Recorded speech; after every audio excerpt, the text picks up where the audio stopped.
Voilà, bonjour. Nous nous retrouvons pour cette visio avec Frederica Van Ingen.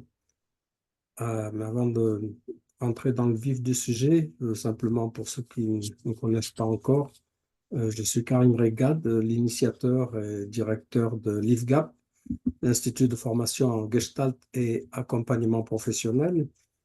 Et au sein de l'IFGAP, eh bien, se déroulent des événements de type culturel et des formations accessibles à toutes les personnes qui sont soucieuses de leur évolution personnelle et professionnelle.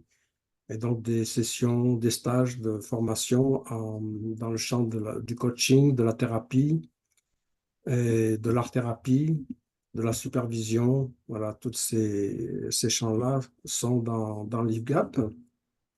Et nous arrivons à l'été. Et en été, il y a l'université d'été. Et cette année, elle a lieu du 28 juillet au 17 août. La première semaine aura lieu du 28 juillet au 4 août. Ça s'appelle le voyage du papillon, qui est un voyage d'évolution personnelle au travers de l'expression artistique et de l'art-thérapie. C'est à la fois de développement personnel et de la formation, c'est-à-dire que des professionnels peuvent venir pour acquérir de nouvelles compétences ou approfondir leurs connaissances, leur expérience, et puis le tout venant pour venir pour son évolution personnelle. Du 4 au 9 août, c'est l'œil et le regard, donc c'est une approche énergétique et émotionnelle du regard avec ses applications dans la communication humaine, dans le coaching, en thérapie, en hypnose, hein, pour faire court. Et puis du 4 au 16 août, ce sera une semaine de ressourcement avec le thème des hormones du bien-être et de la joie et de la créativité. Toutes les informations sont sur le site de l'IFGAP. L'IFGAP, c'est l'Institut de formation en Gestalt et accompagnement professionnel, IFGAP. Donc vous faites ifgap.net pour avoir plus de précisions. Voilà, donc j'ai le plaisir aujourd'hui de recevoir Frederica Van Ingen, qui est journaliste, et sa recherche se concentre depuis des années sur ce qu'on appelle la sagesse des peuples racines. Et j'ai été amené à l'inviter quand j'ai découvert la parution de son dernier livre, c'est Si la Terre nous parlait, que je recommande. Voilà. Et nous allons donc découvrir le travail de Frédérica, qui aussi a créé le Cercle des passeurs pour défendre les traditions, ces peuples-là qu'on appelle les peuples racines. Euh, Frédérica, Oui, bienvenue. merci Karim, merci pour Merci à toi l'invitation. d'accepter cette invitation, de partager ton expérience, ton parcours. Est-ce que déjà par rapport à ce que je viens de te présenter, tu aurais quelque chose à compléter? Oui, alors déjà, enfin, je peux te parler de effectivement mon parcours. Je voulais revenir sur cette idée de cercle des passeurs. En fait, c'est un espace qui s'est créé plus que je ne l'ai créé, qui est un endroit où on propose en fait de vivre des expériences de ces sagesses issues de ces peuples racines. Donc vraiment, l'idée, c'est que ce sont des personnes qui sont en lien avec ces peuples, qui viennent nous proposer, des gens d'ici hein, en général, qui proposent de vivre une expérience avec eux. Donc moi, je les accueille et j'accompagne cet espace-là pour vivre les expériences de ces sagesses dans nos vies d'ici. Voilà, donc c'est surtout ça. Les personnes qui interviennent sont directement en lien avec ces peuples, mais le cercle lui-même est un peu à la convergence de toutes ces cultures et de ces traditions. Merci. Alors, j'ai envie de commencer par lire une partie de ton quatrième de couverture Mmh, qui m'a beaucoup parlé, juste le début, hein, oui, où tu indiques qu'il existe des sociétés humaines qui n'ont pas de mots pour dire ennemi. C'est ouais. remarquable. Où la liberté est un principe inhérent à la vie, où le mot richesse signifie préserver l'eau pure, où les chefs n'ont pas le pouvoir, où les champs fertiles, les champs, les prés ont un cœur, où les enfants ne font pas de crise d'opposition, où les notions de passé, de futur s'inversent, ou parfois sont absentes, où le jeu JE, n'existe pas sans le nous, NOUS, où l'être humain apprend à devenir un don, un remède pour la nature. Là déjà, il y a un condensé de savoir, de rapport à la vie qui est extraordinaire, en tout cas moi qui me parle beaucoup. Euh, J'aimerais juste évoquer cette question des peuples racines, hein, qu'on appelle encore les peuples indigènes ou peuples autochtones. Ces peuples sont victimes depuis longtemps de spoliation. Les conquêtes de territoires, les colonisations, le développement industriel, la culture du profit les met continuellement en danger. En bref, la conquête de la planète les a relégués aux marges du monde. Dans le Grand Nord, les jungles et déserts d'Afrique, les collines d'Asie australe, la forêt amazonienne, ils doivent être actuellement entre 400 et 500 millions, hein, de personnes, ces peuples-là. Depuis de nombreuses années, il y a des associations comme Survival, qui œuvrent à défendre leurs droits et à préserver leurs terres et leur culture. Ces peuplades se retrouvent dans un peu plus de 70 pays, hein. Donc, dans notre société qui est dite moderne, qui se caractérise par des crises à tous les étages, institutionnelles, sociales, politiques, économiques, environnementales, morales, dans cette société dite moderne où la nature est en danger de par ses comportements, où les aiguilles du temps sont complètement affolées, on peut se poser la question, qu'avons-nous à apprendre de ces peuples racines? Et le travail que tu mènes depuis plusieurs années s'inscrit dans amener l'ouverture, l'accès à ces connaissances-là. Et pour commencer, je voudrais te demander, Frédérica, comment tu t'es retrouvée à aller rencontrer, connaître, étudier ces peuples d'Iracine. Ouais. Comment je suis tombée dans cette marmite? Voilà. Que c'est vraiment quelque chose de cet ordre-là. Bon, c'est une longue histoire, hein, parce que si je remonte au tout début, moi j'ai grandi en pleine nature, en France, hein. J'ai grandi au cœur du Berry, dans une région qui s'appelle la Brenne. Et je pense que ça m'a permis de grandir en lien avec la nature d'une façon libre et quelque part de commencer à percevoir que ce lien-là, il nous amène à des apprentissages, à une forme de sagesse dès qu'on est enfant. Mais voilà, moi j'ai vécu ça quand j'étais petite, et puis après je suis rentrée dans le système comme tout le monde, dans le système dans lequel on est. Mais avec toujours quelque part un questionnement de me dire, tiens, pourquoi le monde dans lequel on est, le monde urbain essentiellement dans lequel on vit, puisqu'à un moment forcément je vais aller aussi vivre en ville, euh, pourquoi il n'a pas la conscience du précieux de la vie, en fait, du côté précieux de la vie. Pourquoi on est si éloigné de ça, alors que moi, enfant, j'avais vécu ça dans ma chair, dans mon corps, dans mes sens, dans mon cœur, évidemment, et que je voyais bien que plein d'autres personnes n'avaient pas ça, en fait. Et c'est vrai que ça restait pour moi comme une sorte de question. Voilà, ça, c'est ma propre petite histoire personnelle. Et puis au fil du temps, c'est marrant parce que sur mon chemin de journaliste, donc quelque part, au début, je me suis bien sûr spécialisée sur l'écologie parce que la nature était quelque chose d'important pour moi. Et donc, Mhm. c'était dans les années 90 où on commençait un petit peu à parler d'écologie dans les médias. Donc, je me suis intéressée à ça. Puis ensuite, j'étais amenée à m'intéresser plus largement à la science, à la médecine et puis à la psychologie, au développement personnel. Et au fil du temps, je me rends compte dans mon parcours, c'est assez rigolo parce que régulièrement, j'ai rencontré des gens qui étaient issus de ces peuples. Voilà, c'était des rencontres que je me disais, tiens, j'avais suivi un colloque d'ethnopharmacologie il y a très longtemps, j'avais rencontré des guérisseurs, etc. Et il y avait quand même quelque part, j'avais même écrit des articles dans la presse scientifique sur ces sujets-là, et je voyais qu'il y avait comme une dissonance, enfin quelque chose, deux mondes qui n'arrivaient pas à se comprendre. Et pour moi, c'était quand même essentiel de garder quelque part une ouverture, parce que ce sont des humains, et que tout être humain est intéressant, et qu'il y avait quelque chose comme nous, je sentais qu'il y avait un refus, des œillères un petit peu de notre côté, mais je ne l'avais pas encore conscientisé comme ça. Et puis, il y a quelque chose comme une dizaine d'années, il y a eu comme une accélération, c'est-à-dire que j'ai rencontré des personnes qui étaient en lien avec ces peuples-là, J'ai rencontré des personnes qui étaient plutôt dans des pratiques qu'on appellerait aujourd'hui néo-chamaniques, ou voilà, enfin, en tout cas inspirées de ces traditions et de ces peuples-là. Et tout ça s'est mis ensemble dans ma vie d'une façon qui était complètement subite et inattendue.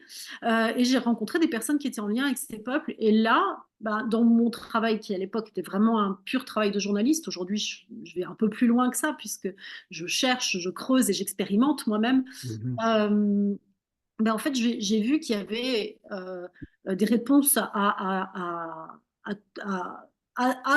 nos questions de société d'aujourd'hui. Donc, je me suis plongée vraiment là-dedans. Et pour moi, c'était comme un fil, hein. Tu sais, je sais pas, il y a un moment où on tombe sur... C'est une évidence. C'est-à-dire que j'ai réalisé que si j'avais fait ce métier de journaliste, c'est parce que j'avais envie, j'avais enfin, le, ça faisait sens que je réunisse ces regards-là, qui étaient des regards complètement différents. Bah, tu l'as expliqué en lisant la quatrième de Couve tout à l'heure. C'est une vision Mhm. du monde complètement différente de la nôtre et qu'on a perdu parce qu'à mon sens, comme on est tous des humains, au départ, on avait tous cette sensibilité-là, un peu ce que je te racontais de mon enfance tout à l'heure. Oui, Euh, ouais, on a ça en nous, mais nous, il y a un endroit où on a coupé tout ça. Or, ces cultures, elles ont cette chose fascinante d'être imprégnées du vivant. C'est-à-dire que même ceux qui vivent encore aujourd'hui en ville, leur culture, leur histoire, les histoires qui se racontent, leur façon d'être ensemble, sont imprégnés du vivant. C'est-à-dire que même les codes sociaux sont imprégnés du vivant.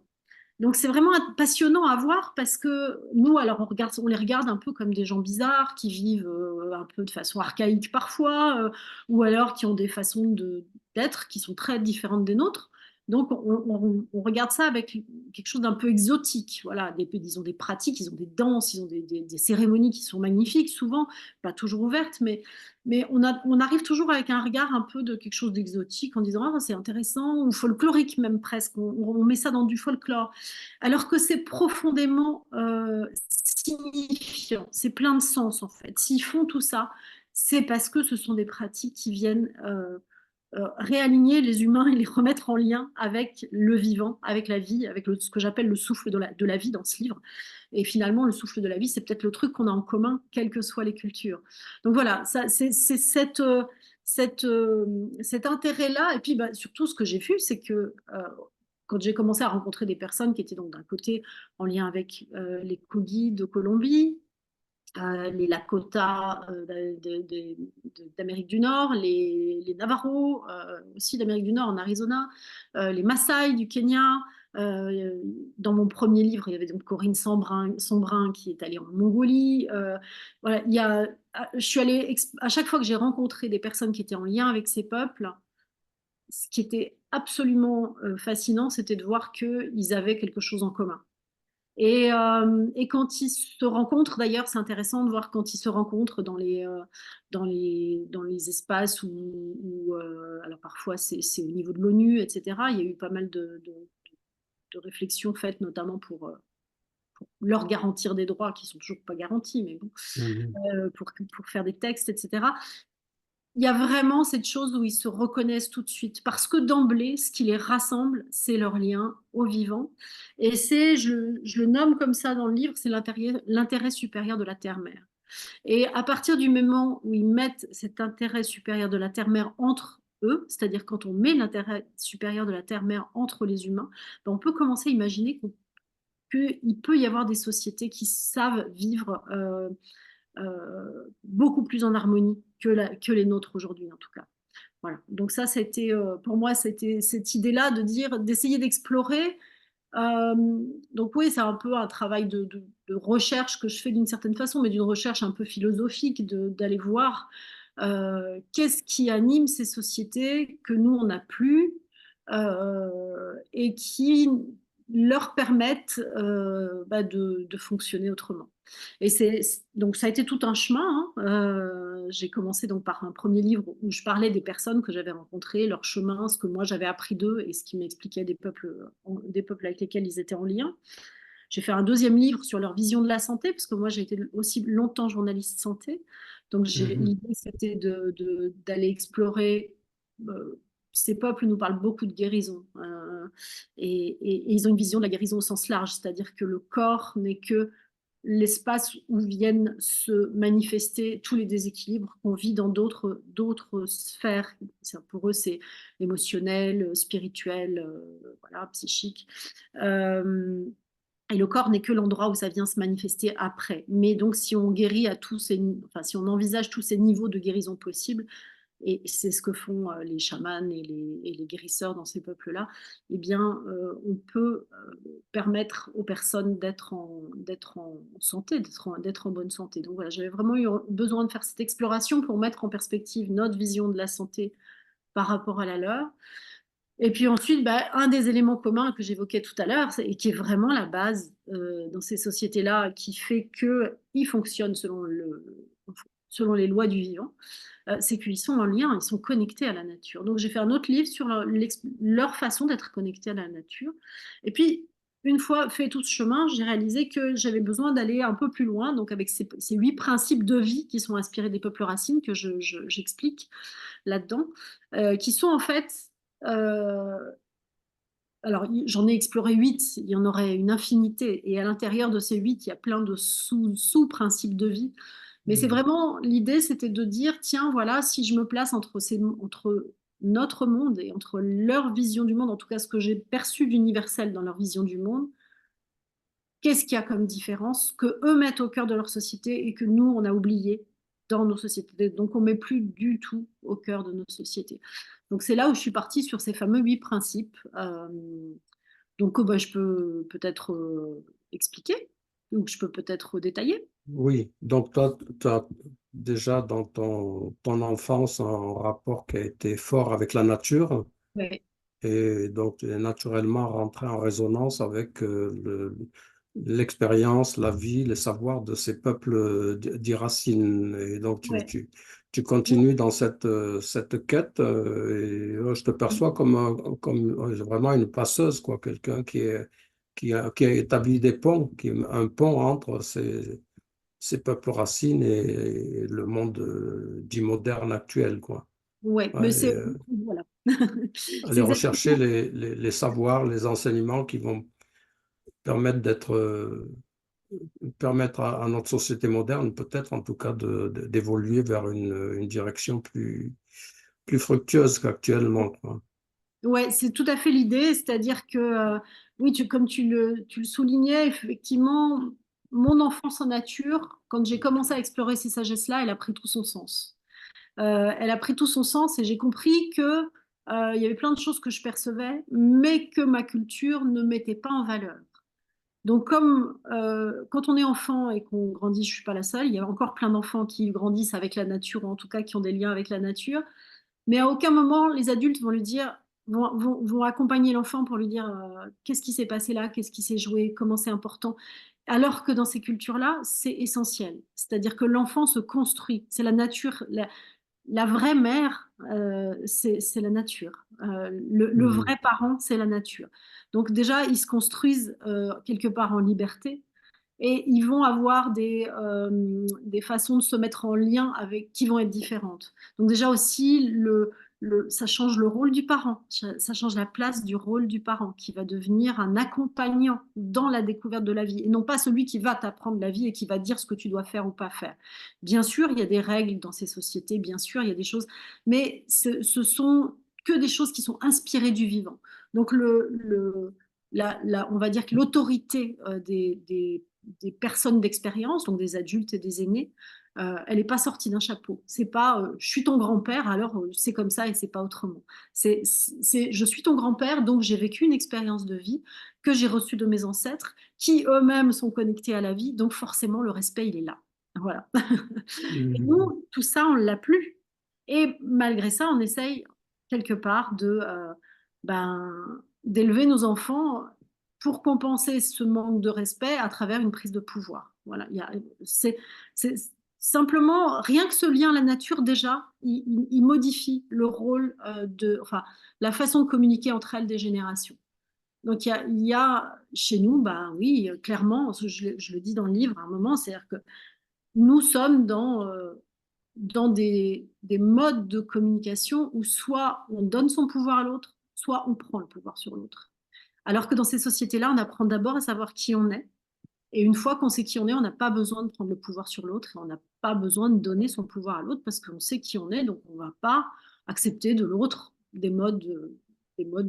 sont des modes de soumission, de subordination, etc. Donc Eh oui. voilà. Donc c'est Mm. vraiment, pour moi, chez ces peuples-là, le fait qu'ils soient en lien avec la nature, ça amène à des liens entre les humains qui sont complètement différents. Mhm. Donc Et c'est ça que j'ai qui dit lien avec la nature, dit écoute, dit écoute sensible, écoute de ces signes, de ces signaux.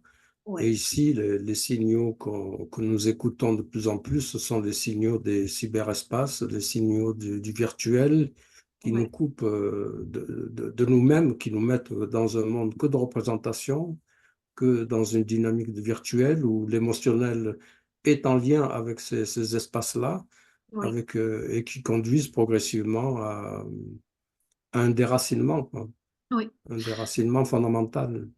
Ouais.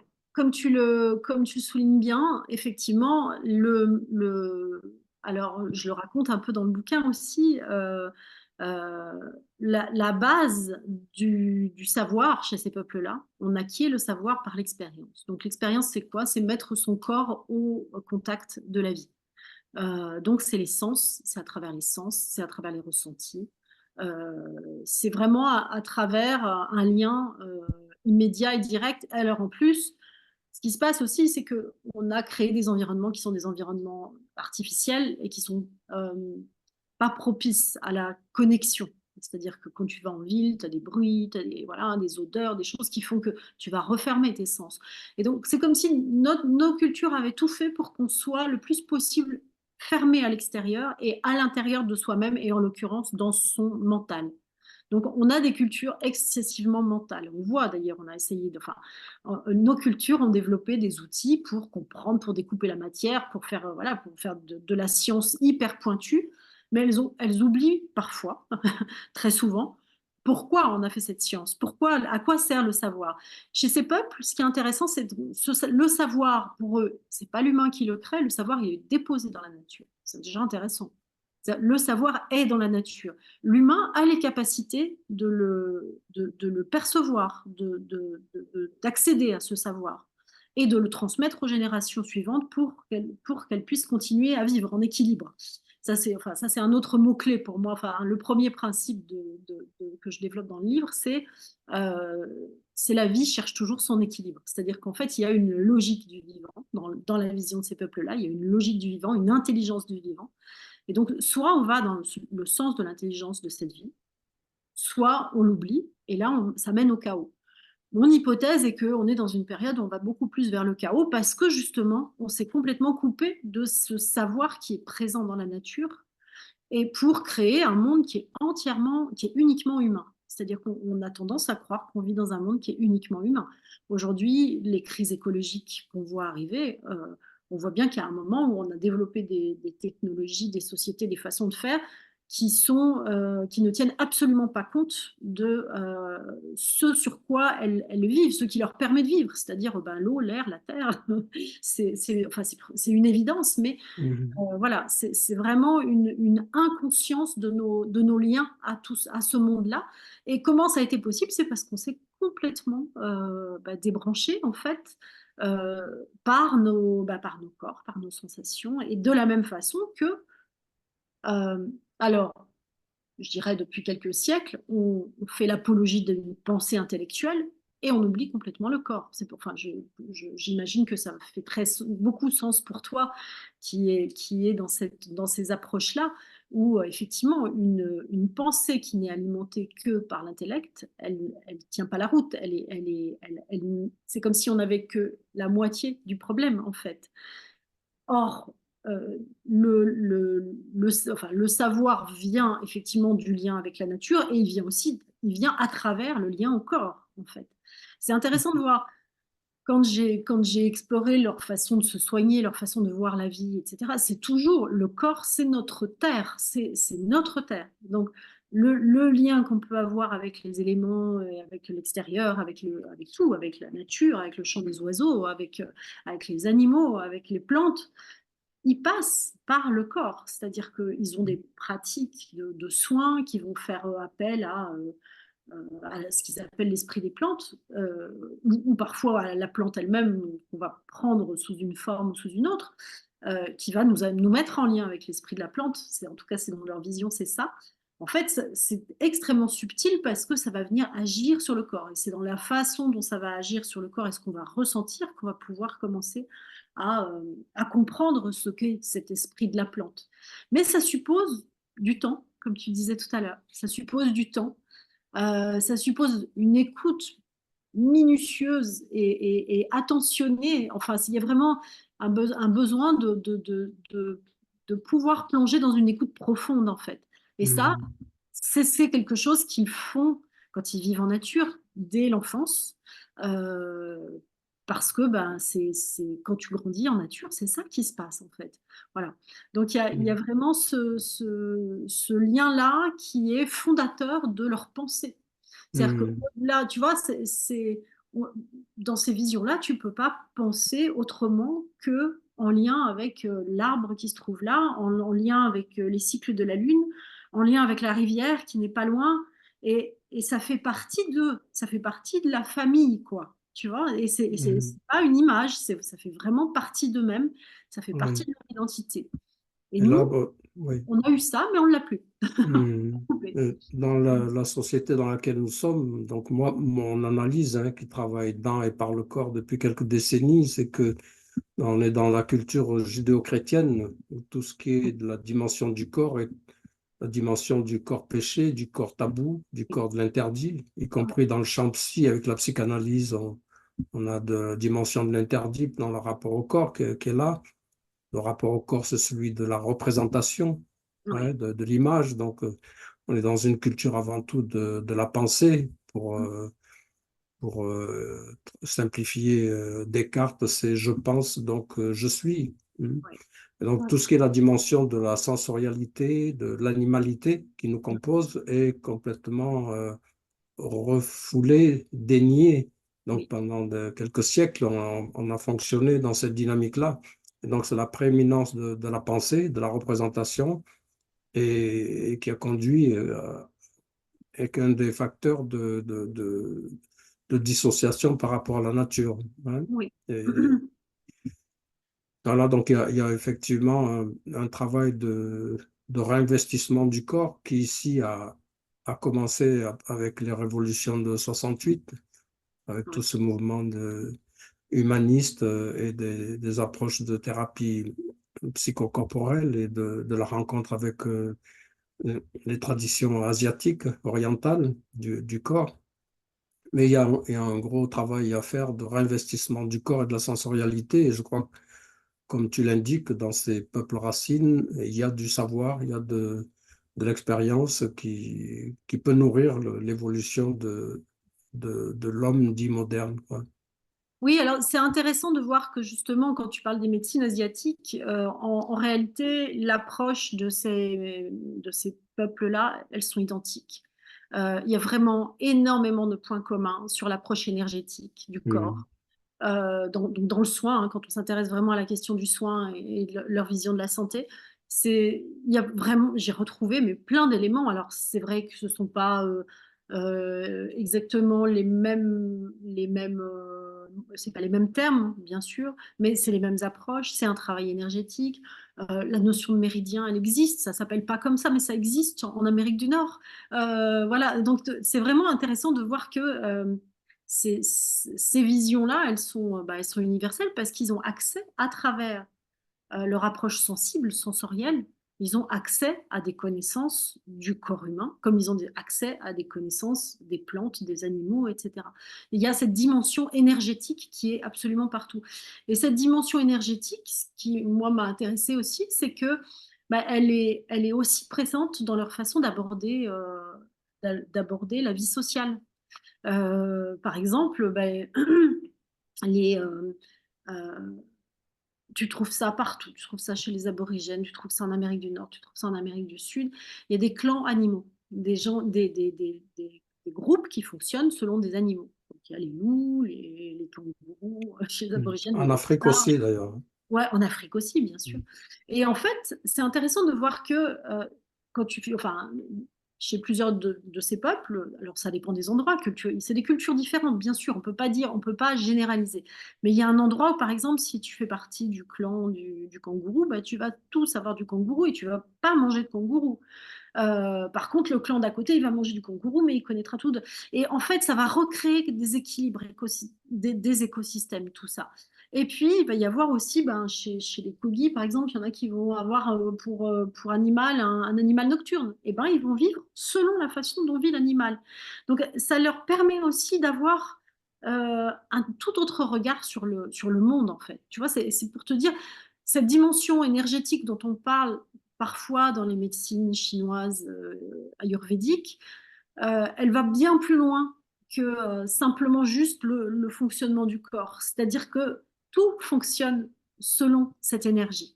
Donc il y a vraiment l'idée que quand on va rentrer en lien avec un animal, ça va être dans une dimension énergétique. Les Bushmen, par exemple, ils parlent de tresser des cordes de connexion avec les animaux. Donc ça, c'est, tu vois, je te disais, le savoir est dans la nature, bah, ils vont apprendre tout un tas de choses sur un animal parce qu'ils sont en lien avec, ils le chassent, ils ont besoin d'animal pour manger, donc ils savent tout de cet animal. Et ils vont rentrer dans une connexion énergétique.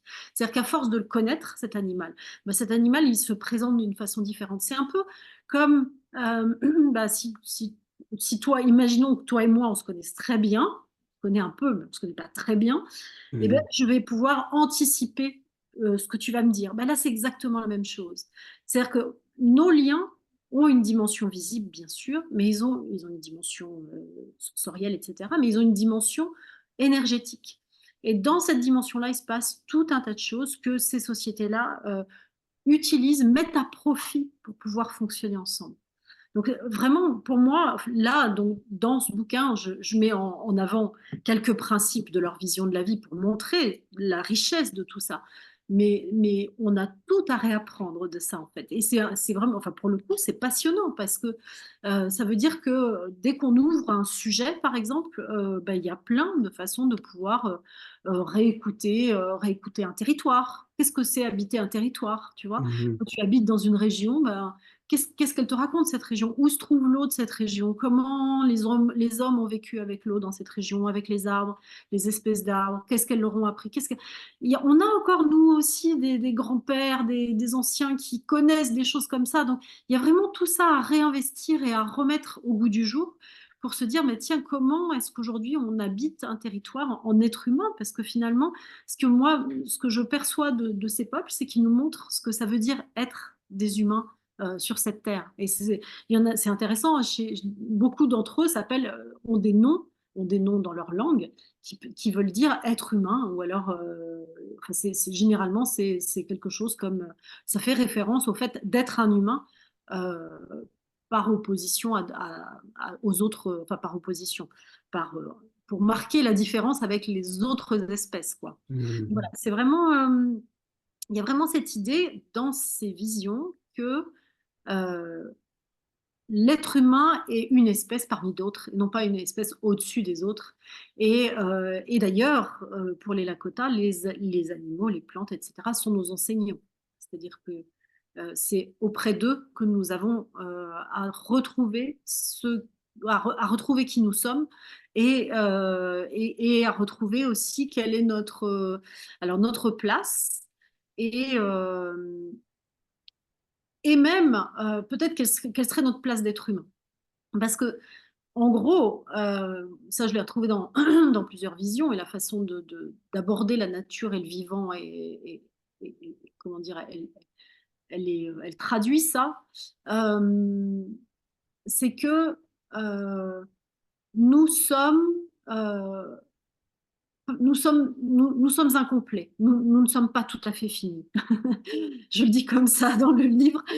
Euh, Oui. les Yes. animaux, les plantes, sont là, ils font partie des écosystèmes et ils savent pourquoi ils sont là et ils font partie de ces écosystèmes et voilà, ils ne se posent pas la question de savoir voilà, qu'est-ce qu'ils vont faire de leur vie. Voilà. Et nous, on a ce quelque chose, nous les humains, que parfois, qui nous a fait croire qu'on était supérieur, qu'on a appelé l'intelligence en imaginant que les animaux n'étaient pas intelligents. On a appelé la conscience en imaginant que les animaux n'étaient pas conscients. Alors qu'aujourd'hui, on commence à parler de, enfin, on commence à s'intéresser, on se dit, ah bah si, en fait, il y a une conscience chez les animaux, il y a même une conscience chez les plantes. C'est intéressant. Dans les visions de ces peuples-là, ils sont la voix de la conscience.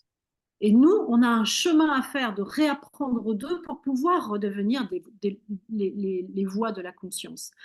Donc, quand ils disent que le savoir est déposé dans la nature et que nous, on a ce boulot d'aller chercher le savoir dans la nature, c'est intéressant parce que ça nous raconte tout le contraire de ce sur quoi nos sociétés se sont construites, à savoir que on pense qu'on est au-dessus et que bah, c'est croisser et multiplier, hein, c'est les messages de la Bible, et, alors qui peut-être ont été mal interprétés. Je ne vais pas rentrer du tout dans le débat pour ou contre les religions, mais en tout cas, il y a un moment où l'humain s'est cru supérieur parce qu'il avait cette capacité qui, dans la vision des peuples racines, elle est là pour plutôt être des gardiens de l'équilibre et pas des gardiens supérieurs, mais justement être en capacité d'observer ce qui se passe autour de soi pour pouvoir à la fois euh, tirer profit de ce qu'il y a autour de soi pour vivre, pour continuer à être en vie et transmettre la vie aux générations futures, parce qu'eux aussi ont cette vision toujours de penser toujours aux générations futures, chose que nous, on a tendance un peu à oublier.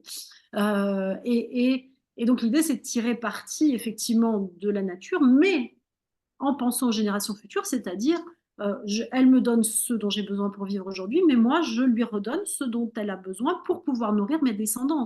Mhm. C'est quand même une pensée qui est autrement plus sage et autrement plus connectée au vivant, à la vie que la nôtre. Oui. À l'arrivée, ce que je raconte un peu dans mon bouquin, c'est que peut-être que on est nous-mêmes victimes de ça. C'est-à-dire qu'on a tellement transformé la nature en un objet, en une ressource. Et nous, à l'arrivée, on a fini par se transformer en ressource. On parle aujourd'hui de ressources humaines. Et la question, c'est quoi une ressource? La vraie question à se poser, c'est quoi une ressource? Est-ce que c'est quelque chose dont on questionne la source pour l'amener à devenir ce qu'elle est? Ou est-ce que c'est un truc qu'on consomme? Mhm. Voilà. Et ça, Oui. c'est la question qui nous pose. Oui, ces peuples sont dans une dynamique de reliance, sont reliés Ouais, à la nature, sont reliés à la communauté, au groupe, aux autres. Ouais. ouais, Donc, nous, par contre, nous sommes dans une illusion de séparation. oui, Ouais. Et nous avons évolué vers une relation d'objets. Les autres sont des objets, tout est objet, oui, jusqu'au point où tout devient chiffre, des chiffres qui doivent produire des chiffres. Hein. Donc aujourd'hui, on est pour moi dans cette pathologie du chiffre oui. où il n'y a plus d'humain, il n'y a que des chiffres qui doivent produire du chiffre. Hein. Et ce chiffre, ce sont des résultats et c'est la loi du profit. C'est Oui. la loi du profit. On va puiser au maximum dans la terre jusqu'à la saccager, alors que dans ces peuples plus traditionnels, on est dans un respect Oui. de la terre et de ce qu'elle peut nous apporter. Et alors, en effet, et ça, alors les chiffres purs, enfin, on arrivait là, c'est un pur produit de notre intellect, hein, parce que Mm. la nature, la vie ne fonctionne pas de cette façon-là, elle n'accumule pas les choses. Euh, enfin, imaginons qu'un animal décide d'aller manger tous les proies de la forêt. Il sait très bien que ça va compromettre ses descendants, ça va compromettre les autres de son espèce. Enfin, il y a quelque chose comme ça qui est, la nature n'accumule pas. Elle ne thésaurise pas, enfin en tout cas elle n'est pas dans l'idée de je contrôle et je prévois, etc. Elle est dans l'idée du flux. Et nous, on a quitté cette idée du flux.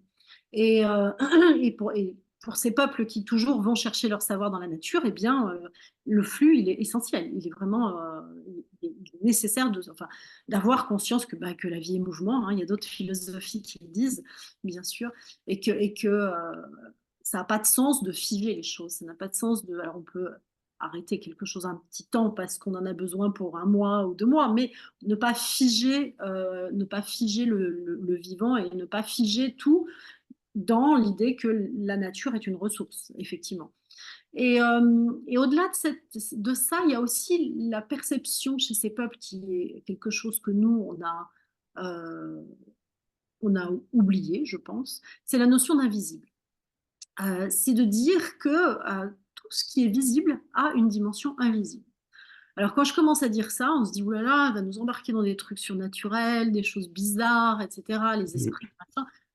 Oui, mais simplement, c'est juste qu'on se fait une fausse idée de ce qu'est, les esprits, le surnaturel et cetera. C'est juste moi j'adore appeler je parle d'invisible et je dis l'invisible, il commence dans les émotions qu'on ressent.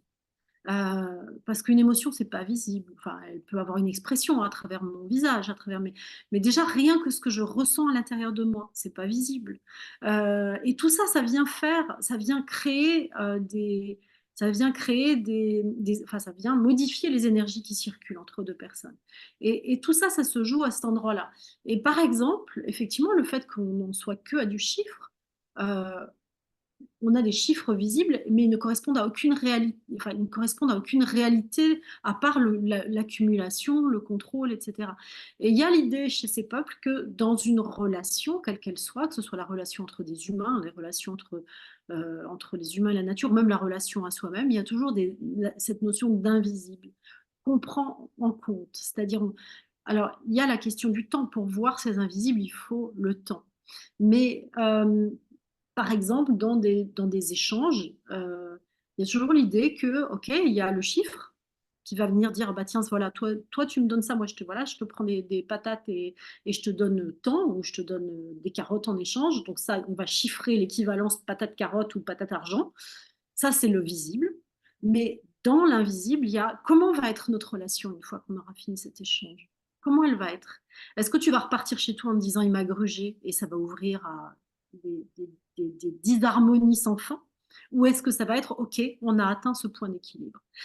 Et le mot clé pour ces peuples-là, c'est la notion d'équilibre. C'est vraiment de remettre la recherche de l'équilibre au cœur des sociétés, au cœur des fonctionnements de nos liens à la nature, bien sûr, mais aussi des liens entre les personnes. Et c'est toujours se dire, OK, est-ce que dans l'invisible de la relation, on reste dans quelque chose qui est équilibré, ou est-ce qu'on repart avec se dire, oh bah la prochaine fois, tu vas voir, je vais l'avoir, ça va être mon tour. Voilà. Mmh. Et ça, c'est des invisibles. Ils sont là entre nous. Ils sont toujours là entre nous. Donc il y a vraiment cette notion d'invisible qui est essentielle. Alors bien sûr, ils mettent plein d'autres choses dans l'invisible que l'on traduit par l'énergie dont je parlais tout à l'heure, hein, c'est de l'invisible. Ils parlent d'esprit, etc. Mais alors oui, parce que c'est des choses qu'ils peuvent percevoir avec leur mode de comment dire? De vie qui reste connecté, qui est, justement sensoriellement connecté, qui est dans une attention, dans une écoute profonde. C'est des choses auxquelles on peut accéder nous aussi quand on prend le temps de le faire, quand on va explorer une de ces voies, on accède aussi à ces ressentis-là, on peut accéder à ces ressentis-là. Mais il y a aussi justement des sociétés qui tiennent compte du fait que, entre les humains, il y a toute une énergie qui circule. Et comment on fait pour que cette énergie qui circule, elle demeure harmonieuse? Comment on fait pour atteindre un consensus, par exemple? Ça, c'est vraiment des choses qui sont présentes dans ces sociétés. Heu, Mmh. voilà, chez tous, déjà, le temps de discussion, il est pas limité. On ne fait pas une réunion d'une heure quand on a quelque chose d'important à déterminer. Il y a des temps d'échange, il y a des temps de discussion, il y a des protocoles pour se mettre d'accord. Il y a l'idée que aussi, ce que j'ai exprimé au tout début, c'est que, souvent dans ces visions, chez les Masaï, c'est vrai, j'ai entendu ça aussi, je crois, chez les Papous, chez les Kogis, c'est une évidence. Quand on va se mettre tous ensemble pour discuter d'un problème, déjà, on rentre en sachant que la décision qui va être prise, ce sera la bonne. Ce sera la bonne parce qu'elle va être dans l'intérêt supérieur de la vie, du vivant, tu vois? Donc il y a déjà cette idée-là. Ça va pas. Donc, en fait, c'est pour ça que je dis à un moment, ce sont des sociétés qui sont éco-centrées et non pas égocentrées. Parce qu'on sait que c'est l'écosystème dans son ensemble, c'est la vie du groupe, c'est le groupe dans l'environnement dans lequel il évolue, qui vont bénéficier de la réflexion commune qui va être mise en place. Donc il y a vraiment cette idée-là d'arriver à un consensus, et moi j'aime bien ce mot des Maasai, je crois que c'est Ignorata pour dire consensus, et c'est l'amour en fait. C'est-à-dire, le consensus, c'est l'amour. Donc c'est intéressant de se dire, tiens, euh, quand on va se mettre d'accord sur quelque chose, qu'est-ce qu'est-ce qu'on cherche? Est-ce qu'on cherche à ce qu'il y en ait un qui ait raison? Est-ce qu'on cherche à ce que, voilà, que ce soit la loi du plus fort, ou est-ce qu'on cherche à ce qu'il y ait de l'amour qui circule entre les humains? C'est quand même une autre façon d'aborder la question, quoi. Et aujourd'hui, je trouve qu'il y a même chez nous, on commence à avoir des pratiques parce qu'on sait, je parle de ces peuples d'une façon un petit peu générale et je m'intéresse effectivement à ce qu'il y a de commun dans leur philosophie, mais on a commencé, il y a plein de gens qui ont exploré les façons de faire de ces peuples dans le détail, Mhm. ce sont probablement des capacités de l'être humain, donc ce sont des choses qu'on a en nous aussi et qu'on est capable de réinventer. Et il y a aujourd'hui des pratiques d'intelligence collective qui rejoignent un peu ces façons de faire. Mhm. Mais il y a toujours pour moi, cette idée importante de se dire, il y a l'invisible, il y a cette énergie qui circule et on n'ose pas toujours le nommer de cette façon-là. Et se dire qu'il y a une part de mystère qui circule entre les humains, le souffle de la vie, l'intelligence de la vie, qu'il y a tout ça qui circule entre nous, bah, c'est peut-être quelque chose qui est partie prenante de l'équilibre.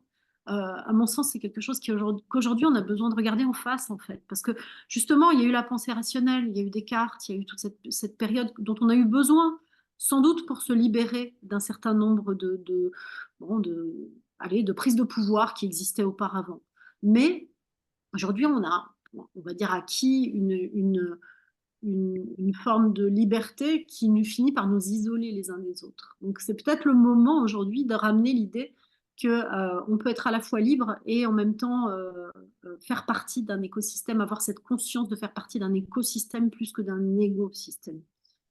Voilà en tout cas à quoi me ramènent toutes ces réflexions Oui, donc sagesse. passer de l'écosystème à Ouais, l'écosystème, ouais, c'est l'invitation que nous font ces peuples racines, en tout cas à ouais, travers la synthèse que tu fais des ouais, apprentissages ouais. que tu as acquis au fil des années et que tu continues à acquérir d'ailleurs, c'est pas fini. Mm. Oui, c'est pas, bah, je crois que non, hein, parce que quand on commence, ça s'arrête pas. Ce genre d'approche, c'est ça aussi Mm. qui est chouette, c'est que en fait, une exploration nous amène à une autre et on ne cesse de grandir en fait à travers ces sagesses, ces savoirs et ces approches. Et c'est vraiment quelque chose comme ça à quoi il nous invite. Et bon, j'ai évoqué effectivement la nature, on a évoqué rapidement le temps. Il y avait un élément aussi peut-être que je n'ai pas encore évoqué. J'ai pas détaillé les principes, mais bon, voilà, il y en a 8 et on les a Oui, il tous y en a 8. Bon, un peu, il y a de quoi voilà, faire là-dedans, hein. C'est voilà, très on les riche, a c'est très abordés. dense, hein. Oui. Ouais. Et il y a un élément qui est quand même aussi important et qui est chouette. Là, je parlais de l'amour tout à l'heure, mais c'est l'idée que, bah, effectivement, la joie est quelque chose d'essentiel à cultiver. C'est notre moteur, c'est notre élan vital. Et chez ces peuples, en fait, il y a un truc qui est hyper frappant quand on les voit, quels que soient si tu les vois dans les émissions, dans les reportages, etc., c'est qu'ils vivent des conditions, tu le disais au départ, extrêmement difficiles. On les a vraiment relégués dans des environnements difficiles. Et quand ils ont pu continuer, alors quand ils peuvent, hein, parce il y en a qu'on a tellement spoliés qu'ils ne peuvent plus. Donc ils arrivent vraiment à des situations qui sont limites. Mais quand ils sont encore en capacité de vivre leur culture pleinement en lien avec leur territoire, c'est des gens qui sont hyper joyeux, qui sont dans une joie simple en fait. Et ça, c'est vraiment une leçon de vie qui nous renvoie. Euh, et ça, ben, nous, dans nos difficultés, la joie, c'est pas forcément le truc qu'on cultive au quotidien, hein. C'est Surtout en ce moment, dans particulièrement en ce moment. la façon dont le monde évolue, on est plutôt conduit à la morosité, à la Oui, alors, peur, hein, oui, à ouais, l'anxiété par rapport au futur. ouais, Mm. absolument. Et c'est vraiment ça, l'idée, c'est que même dans les épreuves donc on vit aujourd'hui, ils savent garder, euh, ils savent garder la joie. Ils savent entretenir la joie. Ils savent bah, que c'est essentiel. Et d'ailleurs, dans de leur vision de la santé, si on n'est plus en joie, c'est un symptôme qu'on va être malade. Donc c'est intéressant de le voir comme ça, se dire, hey, si la joie n'est plus au rendez-vous, ça ne veut pas dire qu'on est youplaboum tout le temps, hein. C'est plutôt des gens qui sont dans une joie tranquille. Mhm. Voilà, c'est une joie de sage, on va dire. Voilà. Mais ils sont capables de rire de choses toutes bêtes, etc., alors qu'ils sont dans des situations vraiment complexes. Donc ça veut pas dire qu'on est tout le temps au top de la joie, mais que on sait, en tout cas, il y a- on sait que c'est un élément essentiel à cultiver pour pouvoir continuer pour pouvoir faire en sorte que les invisibles dont je parlais tout à l'heure restent harmonieux, que les énergies circulent d'une façon harmonieuse. Donc c'est intéressant de se dire, la joie, c'est pas simplement un truc qui dépend de l'extérieur, c'est quelque chose que eux travaillent tout au long de leur vie, qu'ils apprennent à travailler. Et ils font toute une exploration intérieure pour arriver à ça. Et pour nous, c'est quand même un super point de repère de se dire, OK, qu'est-ce qui nourrit ma joie, qu'est-ce qui la nourrit pas? Et quand la joie n'est pas là, qu'est-ce qui m'éloigne de cette joie? Ça, c'est des vrais chemins d'exploration intérieure, même pour nous, dans notre quotidien, dans nos cultures. Ben, C'est oui, vraiment, ouais, c'est des petites oui. clés comme ça qui nous renvoient, hein. Mhm. Je ne sais pas si tu dois le savoir, que j'ai écrit un ouvrage sur les hormones du bien-être, justement, Oui, hein, oui, où il y a des moyens d'avancer dans la vie malgré les stress et l'induction à l'amorosité du système actuel qui peut nous permettre d'avancer avec une dynamique plus positive. Et en même temps, le monde, pour moi, est animé par ce que j'appelle la danse des traumatismes. On Mm. est dans des traumatismes qui se transmettent de génération en génération. Et là, avec des événements actuels, les choses s'intensifient.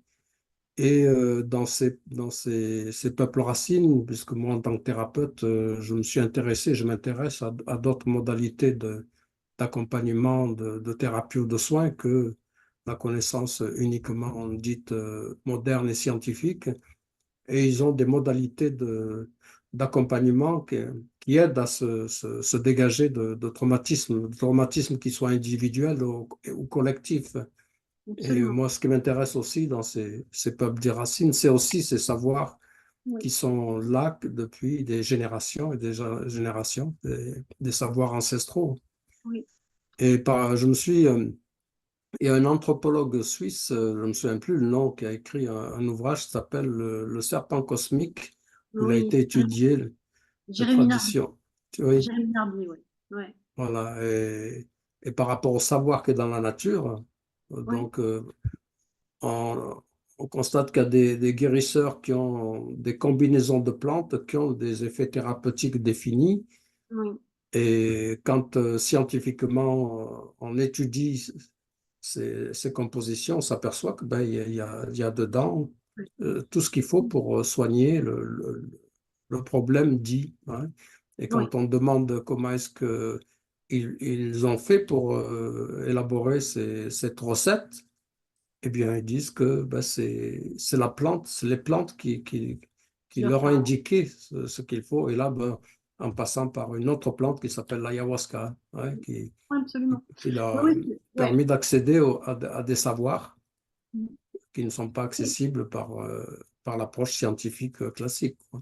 Ouais, ça c'est vrai que ça fait partie des grandes questions, des grands mystères mais oui, des personnes qui sont en lien avec les plantes, c'est vraiment cette écoute profonde et cette approche sensorielle, hein, dont on parlait tout à l'heure.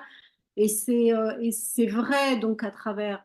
euh, il y a aussi les rêves, hein, il y a aussi le monde du rêve. Parfois, moi, j'ai rencontré des guérisseurs qui avaient rêvé qu'il fallait telle plante. Et voilà, c'est des gens qui ont été initiés, qui à un moment ont pris effectivement des plantes psychotropes, que ce soit l'ayahuasca ou d'autres dans d'autres régions, et qui ensuite peuvent entrer en lien donc, avec les plantes de multiples façons et dialoguer avec elles.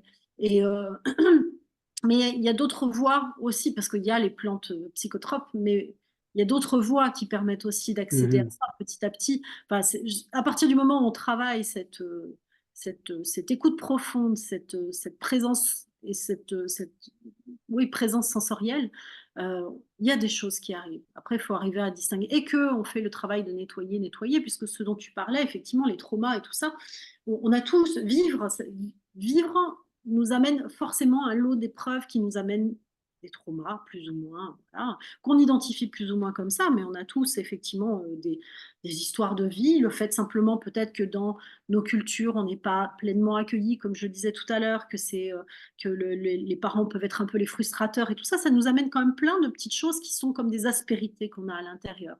Et dans ces sociétés, on sait ça. On sait qu'on est fait d'émotions, on sait que bah, quand on va se faire mal, il va se passer un truc qui peut-être va faire qu'après on va avoir peur. Donc on sait que tout ça, ça existe et que si on ne le soigne pas, ça se cristallise à l'intérieur de soi. Donc il y a effectivement, tu le disais, des approches qui permettent de soigner ça, alors qu'ils vont être des plantes, mais pas seulement. Tu peux avoir des danses, des cérémonies collectives, des temps de Mhm. parole, des moments qui sont vraiment faits pour décristalliser ce que les émotions sont venues mettre en nous comme aspérité. J'aime bien cette idée d'aspérité parce que oui, il y a quelque chose qui empêche que ça circule de façon fluide, tu vois. Et l'idée, c'est de faire en sorte que la vie circule de façon fluide à l'intérieur de soi. Donc oui, on peut vivre des épreuves. Oui, on peut avoir vécu des traumatismes. Mais oui, on peut nettoyer ça aussi et le remettre en circulation et donc retrouver cette joie, tu vois, dont on parlait tout à l'heure. Mhm. Et pour moi, ce sont vraiment des experts de ça. C'est-à-dire que ils ont cette attention permanente pour que les gens puissent dépasser, enfin, ils ont des systèmes de fonctionnement qui permettent aux gens de dépasser ces moments qui vont être difficiles et qui vont leur permettre bah, de cultiver la joie et de rester dans des liens qui font que bah, dans certaines langues, effectivement, la notion d'ennemi, elle n'a pas existé. Ces langues-là n'avaient pas le mot ennemi, donc elles n'existaient pas. C'est Mhm. quand même, pour nous, on a du mal à l'imaginer. Mais pour eux, bah, voilà, c'était éventuellement s'il se passait un truc, il pouvait y avoir une épreuve, un contretemps, un accident ou quelque chose comme ça, mais pas la notion d'ennemi. Voilà. Et je pense que rien que ça, déjà pour nous, ça nous fait réfléchir à comment on pense et comment on voit les choses comme des éléments qui s'opposent, comme des éléments le noir et le blanc, quoi. Hein, et c'est soit noir, soit blanc. Ils ont une vision qui est beaucoup plus harmonisante que ça, en fait. Donc voilà, pour moi, ça fait partie vraiment des grandes clés de sagesse qui nous amènent effectivement Mhm. de savoir bah, créer du lien en tout et à tout moment. Mm. Et être dans une vision, une approche qui est globale et de Oui, l'humain et de la relation de l'humain à son environnement, être oui. dans de la Et faire reliance. ça, et faire ça aussi pour les générations futures. C'est avoir Mhm. conscience que le conflit que je suis en train d'entretenir, bah, je le transmets à mes enfants. Mhm. Le problème que je ne veux pas soigner, et ben quelque part, euh, c'est mes enfants qui vont en hériter d'une façon ou d'une autre. Alors peut-être sous une forme complètement différente, mais il y a vraiment cette idée voilà, dans ces traditions que bah, on essaye de nettoyer le mieux possible dans cette vie pour permettre que ça circule bien par la suite, quoi. Et c'est un chemin, c'est un vrai chemin de vie, quoi, qu'ils proposent, en fait. Mhm.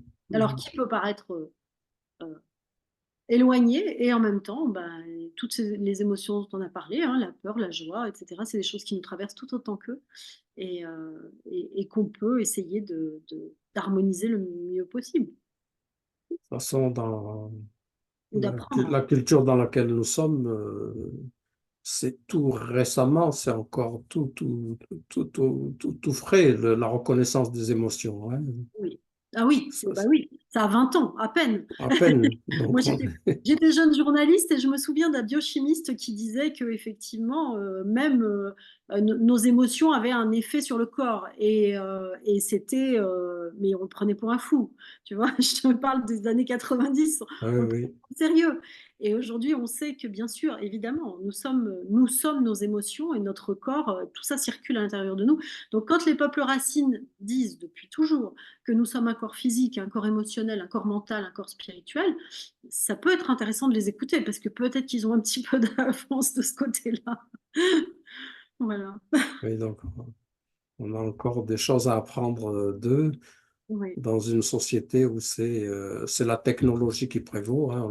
On est même plus dans la science, on est dans les technosciences avec des recherches d'applications très rapides.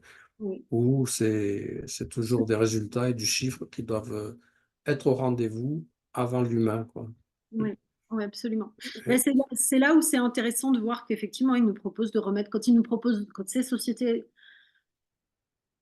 mettre la notion d'équilibre du vivant au cœur de leur fonctionnement, bah, il y a vraiment quelque chose comme ça qui nous appelle à faire. C'est aussi pour ça que j'ai essayé de mettre, tu vois, à la fin, après chaque principe, des pistes pour essayer de remettre ça dans nos sociétés à nous, en disant, bah, tiens, voilà, à tel endroit, ce serait bien de développer ces pratiques ou de développer, de re-questionner nos façons de fonctionner dans tel ou tel domaine.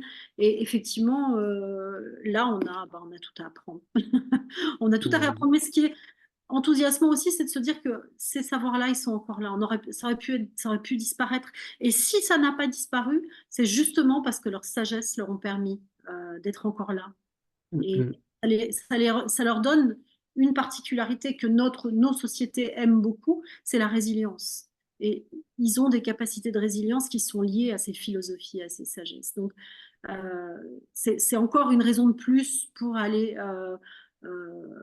s'inspirer de ces savoirs. Alors, quand je dis s'inspirer, c'est pas aller chez eux et leur piquer les trucs, hein, comme on a fait jusqu'à présent, mais plus d'aller comprendre, voir pourquoi ils fonctionnent comme ça, et donc comment ils s'inspirent du vivant pour nous aussi apprendre à nous inspirer du vivant dans nos façons de fonctionner.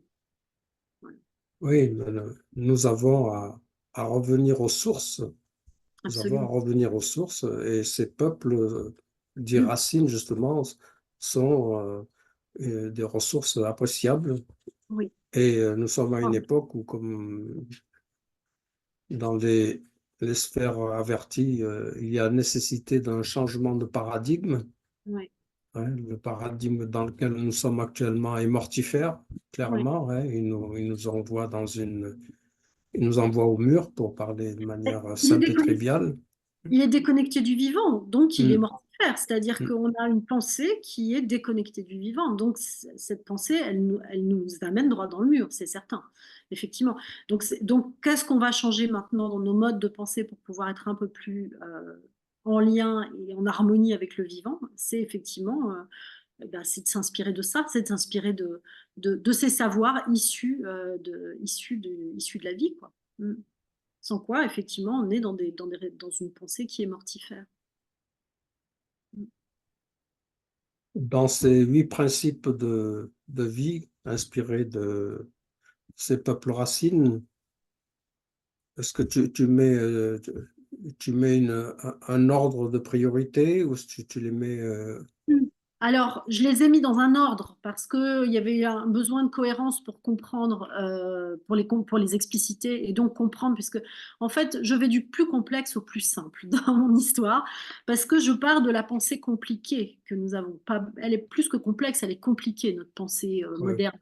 compliquantes même? Voilà, compliquante. Donc je Ouais. pars de cette idée de justement de la vie qui cherche toujours son équilibre pour expliquer c'est quoi ces équilibres et dire ben, voilà, nous on les a pas forcément cherchés au bon endroit.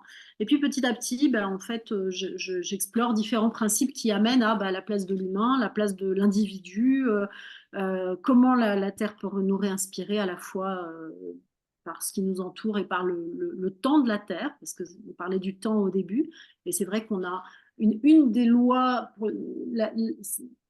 que l'on suit le moins, où on est vraiment en totale infraction, c'est le temps.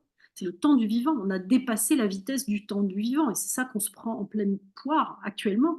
Rien que la régénération des écosystèmes, enfin et de tout d'ailleurs, la régénération des ressources, entre guillemets, c'est vraiment cette idée-là. Donc il y a réécouter la Terre pour se remettre à l'écoute de ces cycles.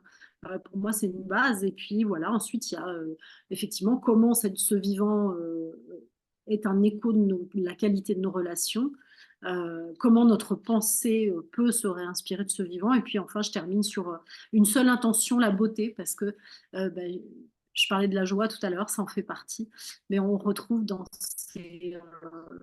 ces traditions un peu partout l'idée que remettre de la beauté dans sa vie, c'est soignant pour les personnes et c'est soignant pour les groupes et c'est soignant pour la vie, tout simplement. Mm. Voilà.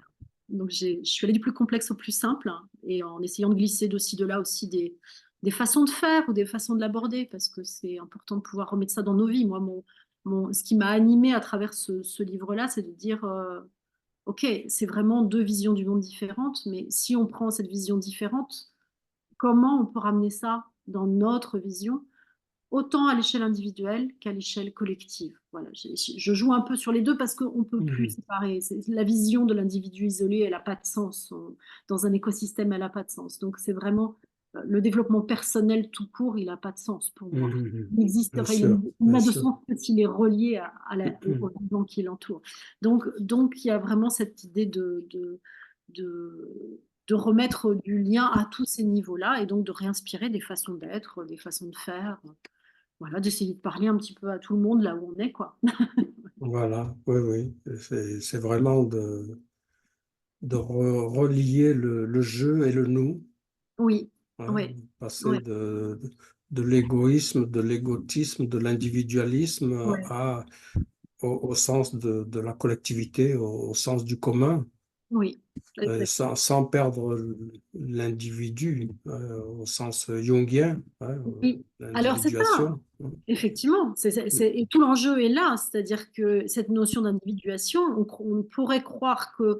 Alors c'est vrai qu'il y a des peuples où il n'y a pas de je dans la langue, hein, donc c'est quand même intéressant de se dire ils pensent Oui. d'abord en lien avant de se penser eux. Bon, c'est des cultures différentes, donc on va pas aller vers ça. Mais la notion d'individuation, elle existe. C'est-à-dire, c'est vraiment devenir qui je suis, elle existe dans toutes ces sociétés. Et c'est parce on a atteint ça qu'on peut trouver sa place et qu'on peut donc commencer à fonctionner harmonieusement avec les autres. Et chez Mhm. nous, bah, c'est pas non plus au cœur de. Un des principes, c'est je est un instrument à réaccorder. Et pour moi, c'est vraiment ça. C'est je suis un instrument. Quel instrument je suis? Quelle est ma partition? Et ça, c'est l'individuation. Et à partir du Voilà. moment où je sais quelle est ma partition et où je joue ma partition, je peux commencer à jouer avec les autres. Je parle aux musiciens là. Oui, un instrument demande continuellement, régulièrement à être réaccordé.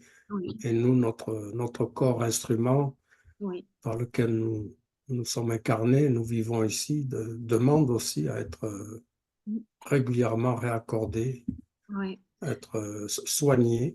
Ouais. Et je, Hein. je fais la métaphore dans le livre que finalement le jeu, c'est-à-dire l'individu, est à la fois le musicien et l'instrument. C'est comme deux choses qui font corps, c'est-à-dire que bah, peut-être que le corps est l'instrument et que la pensée qui va avec est le musicien. Et le musicien aussi doit travailler, hein, je crois. Tu m'as dit qu'il fallait le musicien doit Ouais. travailler pour pouvoir être en Oui, oui, mouvement. oui, oui, oui, Donc oui, les deux c'est doivent travailler en fait. tout à On a fait. vraiment ces deux dimensions en nous à travailler pour pouvoir Mm, imaginer. mm, mm, tout à fait.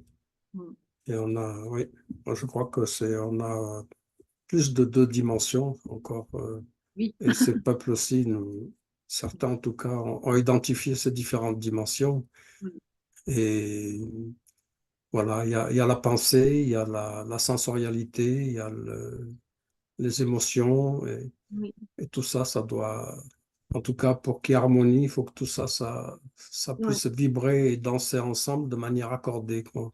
absolument. Et Et dans la sensorialité, il y a cet élément intéressant chez ces peuples. Donc, tu sais, on parlait tout à l'heure, je l'évoquais, d'esprit et de choses comme ça. C'est que quand on est vraiment en nature, ou quand on travaille vraiment cette sensorialité, cette écoute profonde avec du temps, on entraîne ça. Il y a un espace qui s'ouvre que nous on appelle les états de conscience modifiés, mais pour moi je j'aime pas ce terme-là qui est moi je dis plutôt les états de conscience élargis, c'est-à-dire c'est comme s'il y avait une conscience du monde qui s'ouvre. Et en fait c'est ça la clé de ces peuples-là, c'est qu'il y a même chez des gens qui vont pas utiliser des états de conscience modifiés, il y a une conscience du monde qui est là. Il y a une conscience du monde et de faire partie du monde et ça amène à une perception beaucoup plus fine qui fait que toutes ces choses, les énergies, les esprits, on commence à les sentir. Donc il y a vraiment un espace intéressant aussi là que nous on a entièrement refermé parce qu'on s'est concentré sur l'intellect, sur le développement de l'intellect. Ça amène à l'intuition, ça amène à toutes ces choses-là, hein. Et chez nous, c'est pas enfin, ça n'est pas valorisé. Alors que chez ces peuples-là, c'est vraiment une façon d'être en lien avec le monde et d'être en lien avec l'autre qui est cultivée. mm, mm. Être en lien avec le monde, être en lien avec l'autre, être en lien avec soi. hein, c'est toute Ouais. C'est l'école de la vie. ouais. Mm. C'est probablement ça, être un humain. Oui. Mm. Écoute, Frédérica, merci pour ce temps de partage. Donc, j'invite à aller prendre connaissance, hein, de Merci à toi, ton Karim. ouvrage, hein, Et Si la Terre nous parlait, 8 principes de vie inspirés des peuples racines, et Aux puis tes éditions. autres ouvrages aussi Ouais. passionnants que tu as écrits et que, bon, on te trouve comme on trouve LiveGap sur le web aujourd'hui, hein. Oui, Donc, oui, normalement, mm, oui. C'est les éditions Les Liens qui libèrent, je précise, parce que oui, déjà, le nom de cette édition magnifique, cette nouvelle oui. édition magnifique, et puis ça aide à trouver le livre aussi. Ouais. Tout à fait. Ouais. Et puis, ben, contacter aussi le LiveGap, hein, ifgap.net pour d'autres informations, d'autres précisions complémentaires pour ces différentes activités que nous proposons. Merci Frédérica. Et puis, ben, Karim. ceux qui n'ont pas pu suivre ce moment de partage ben, vont pouvoir le revoir en replay. Euh, Salut à tout le monde. Merci, merci beaucoup. Au Bonne revoir. continuation. À bientôt. Au revoir. Au revoir.